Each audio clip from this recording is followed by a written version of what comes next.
අයිබෝන්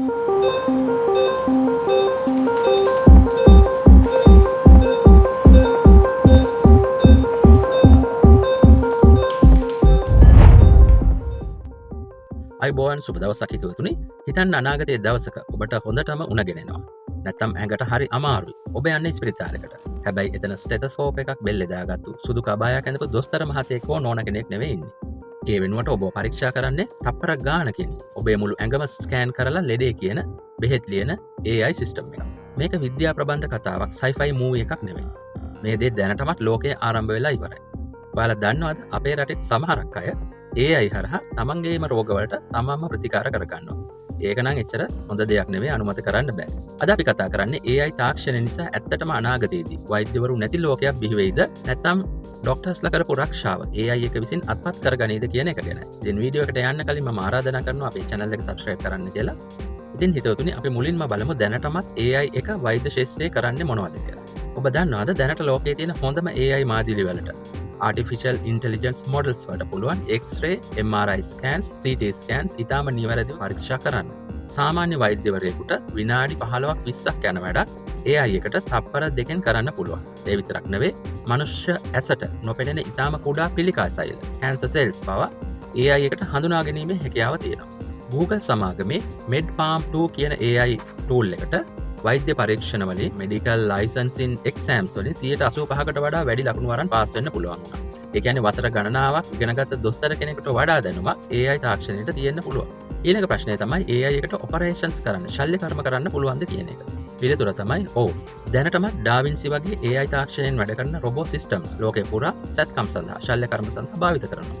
මනුෂ්‍ය වෛද්‍යවරයෙකුගේ අත අඟලකින් 10න් පංගුවක් ගැස්සෙන්න පුළුවන්. හැබැයි රොබෝ කෙනෙක්ගේ අත මිලිමීටරයක්වත් ගැස්සෙන්නේ නැතුව ඉතා සූක්ෂම විදිහට ශල්‍ය කර්මය කරන්න පුළුවන්. බොහෝ විට අනාගතයේදී වෙන්නේ වෛද්‍යවරයෙක් ළඟ ඉන්නේ නැතුව AI රොබෝ කෙනෙක් විසින්ම සංකීර්ණ හෘද සැත්කමක්, heart surgery එකක්, මොළයේ සැත්කමක්, brain surgery එකක් ඉතාම සාර්ථකව සිදු කිරීමයි. තව අවුරුදු කිහිපයකින් ඔබට රෝගයක් වැළඳුනහම රෝහලකට යන්න ඕන වෙන්නේ නැහැ. ඔබේ අතේ බදින ස්මාර්ට් වොච් එකෙන් හෝ ඇඟට සවි කරන කුඩා සෙන්සර්ස් එකකින් ඔබේ රුධිර පීඩනය, හද ගැස්ම, සීනි මට්ටම විතරක් නෙවෙයි ඔබේ ලේවල තියෙන වෙනස්කම් පවා පැය 24ම නිරීක්ෂණය කරලා මනින්න පුළුවන්. ඉතින් ඔබට ලෙඩක් හැදෙන්න කලින් AI එකෙන් ඔබේ ෆෝන් එකට නොටිෆිකේෂන් එකක් එන යුගය උදා වෙනවා. ඔබට ඉදිරි දින 3 ඇතුළත මෙන්න මේ රෝගේ හැදෙන්න පුළුවන්, මෙන්න මේ බෙහෙත් ගන්න කියලා තීරණය කරන යුගයක් එයි. ඉතලා බලන්න ඒක කොච්චර වෙනස් ලෝකයක් වෙයිද කියලා. මිනිස්සු කොච්චර නිරෝගී වෙයිද කියලා.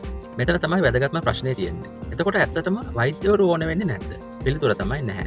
වෛද්‍යවරුන් සම්පූර්ණයෙන්ම නැති වෙන්නේ නැහැ. හේතු කීපයක් තියෙනවා. පළවෙනි එක තමයි human touch and empathy, කරුණාව සහ සංවේදීතාවය. AI එකට ලෙඩේ හඳුනා ගන්න පුළුවන්. හැබැයි බියෙන් ඉන්න රෝගියෙක්ගේ අතින් අල්ලලා බය වෙන්න එපා, මම ඉන්නවා, ඔයාට හොඳ වෙයි කියන සපෝට් එක දෙන්න, සයිකොලොජිකල් සපෝට් එක දෙන්න AI එකට බෑ. අනික තමයි ethics, නෛතික සහ අතිශය සංකීර්ණ තීරණ. AI එකක් වැරදි බෙහෙතක් දීලා රෝගියෙක් නැති වුණොත් ඒකට වග කියන්නේ කවුද? AI එක හදපු සමාගමද? ඊළඟට unexpected complex cases, ලෝකේ හැම වෙලාවෙම අලුත් ලෙඩ හැදෙනවා. ඒ වගේ වෙලාවට AI එකට වඩා මනුෂ්‍ය මොළයට ඉක්මනින් තීරණ ගන්න පුළුවන්. මොකද මනුෂ්‍යයාට AI එකට නැති දෙයක් තියෙනවා. ඒ තමයි ඉව. ඒ නිසා අනාගතයේදී සිද්ධ වෙන්නේ වෛද්‍යවරු නැති වෙන එක නෙවෙයි, AI තාක්ෂණය භාවිත නොකරන වෛද්‍යවරුන්ව AI භාවිත කරන වෛද්‍යවරුන් විසින් ප්‍රතිස්ථාපනය කිරීම, රිප්ලේස් කිරීම. ඉතින් අනාගතයේදී ડોක්ටර් කෙනෙක් කියන්නේ කඩදාසියක බෙහෙත් ලියන කෙනෙක් විතරක් නෙවෙයි. එයා AI එක දෙන data supervise කරන, රෝගියාට මානසිකව සුවය දෙන, AI එකත් එක්ක එකතු වෙලා වැඩ කරන සුපර් ડોක්ටර් කෙනෙක් වෙනවා. ඉතින් හිතවතුනි, ඔබට මොකද හිතෙන්නේ? අනාගතයේදී ඔබේ ඇඟේ තියෙන ලෙඩක් ගැන කියන්න දොස්තර කෙනෙක්ට වඩා AI එක විශ්වාස කරන්න ඔබට පුළුවන්. එහෙම නැත්නම් ඔබ දැනටමත් AI එකට ගිහිල්ලා ChatGPT එකට ගිහිල්ලා ලෙඩ කියලා බෙහෙත් ගන්න කෙනෙක්ද? ඉතින් ඔබගේ අදහස් පල්ලෙහෙන් කමෙන්ට් කරන්න. ඒ වගේම අපේ සිලෝන් ඇකඩීමියා channel එක subscribe කරන්න. ඉතින් නැවතත් දිනක හමු වන තුරු ඔබට නිරෝගීමත් සුබ දවසක්.